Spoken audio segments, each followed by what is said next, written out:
প্রিয় ছাত্রছাত্রীবৃন্দ, আজকে আমি তোমাদের জন্য ইতিহাস বিষয়ের সাজেশান নিয়ে উপস্থিত হয়েছি।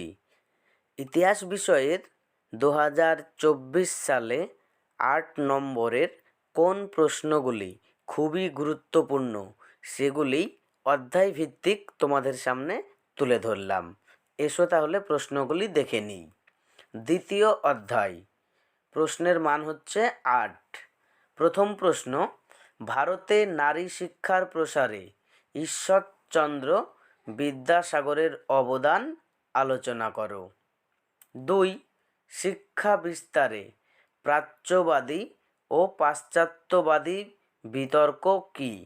উচ্চশিক্ষার ক্ষেত্রে কলকাতা বিশ্ববিদ্যালয়ের ভূমিকা আলোচনা করো। এই দুটি প্রশ্ন খুবই গুরুত্বপূর্ণ। এবারে আমরা দেখে নিই তৃতীয় অধ্যায়, প্রশ্নের মান 8। নীল বিদ্রোহ ঘটেছিল কেন? এই বিদ্রোহের প্রধান বৈশিষ্ট্যগুলি বিশ্লেষণ করো। নীল বিদ্রোহের কারণ ও ফলাফল লেখো। খুবই গুরুত্বপূর্ণ প্রশ্নটি। 2, সাঁওতাল বিদ্রোহের কারণ, প্রসার ও ফলাফল আলোচনা করো। এবার আমরা দেখে নিই চতুর্থ অধ্যায়, প্রশ্নের মান 8। 1 নম্বর প্রশ্ন, 1857 খ্রিস্টাব্দের বিদ্রোহকে জাতীয় বিদ্রোহ বলা যায় কি? মহাবিদ্রোহের চরিত্র বা প্রকৃতি লেখো। খুবই গুরুত্বপূর্ণ এই প্রশ্নটি। 2, 19 শতকে লেখায় রেখায় ভারতীয় জাতীয়তাবাদের বিকাশ আলোচনা করো। 3, ভারত ছাড়ো আন্দোলন পর্বে শ্রমিক আন্দোলনের বর্ণনা দাও।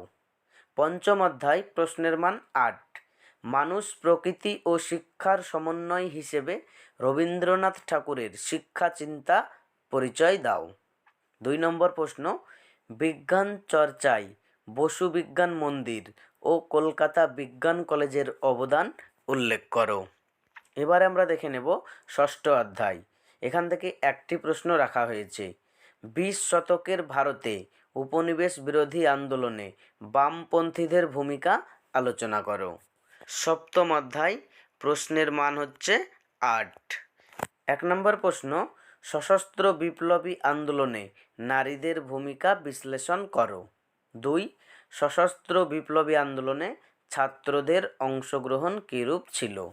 এই যে কয়েকটি প্রশ্ন বললাম, এই প্রশ্নগুলি এই বছরের জন্যে খুবই গুরুত্বপূর্ণ। তোমরা এই প্রশ্নগুলি প্র্যাকটিস করে রাখো। আশা করি এখান থেকে সমস্ত প্রশ্ন কমন পেয়ে যাবে।